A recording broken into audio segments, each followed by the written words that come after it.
À peine quelques jours après les nouvelles accusations selon lesquelles le pays aurait aidé les États-Unis à espionner ses alliés européens, le gouvernement danois tente toujours d'éviter les questions directes à ce sujet. Je ne commente pas sur nos services de renseignement dans les médias. Ce que je peux vous dire est que nous, ce gouvernement et le gouvernement avant nous, rejetons tout espionnage systématique de nos alliés. C'est une pratique à laquelle nous sommes opposés.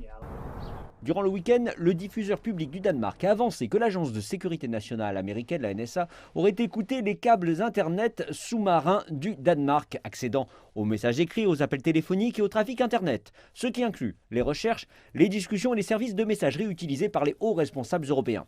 Cette surveillance présumée se serait déroulée de 2012 à 2014.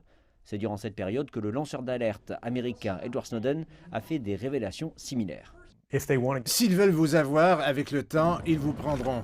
Les sociodémocrates du Danemark sont actuellement au pouvoir et il y a à peine 2 semaines, la première ministre Mette Frederiksen a rencontré le secrétaire d'État américain Anthony Blinken dans la capitale danoise. L'actuel patron de Blinken, le président américain Joe Biden, était à l'époque le vice-président de Barack Obama. La Maison-Blanche a tenté de minimiser les accusations. En 2014, les États-Unis ont publié un rapport complet de notre approche concernant la surveillance à l'étranger.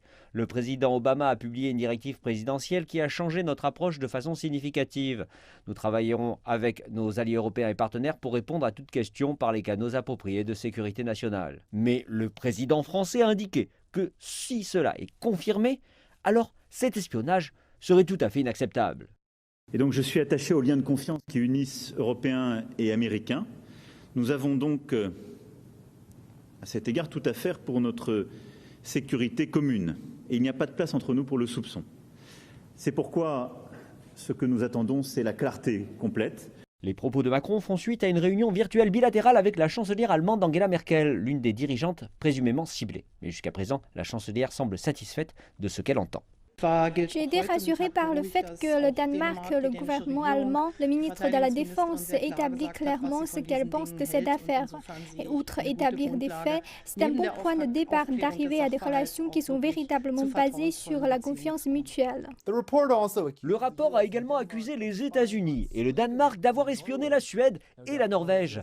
Aucun doute que tout cela survient alors que Biden doit effectuer son premier déplacement en Europe en tant que président et rencontrer les dirigeants européens dans moins de 2 semaines.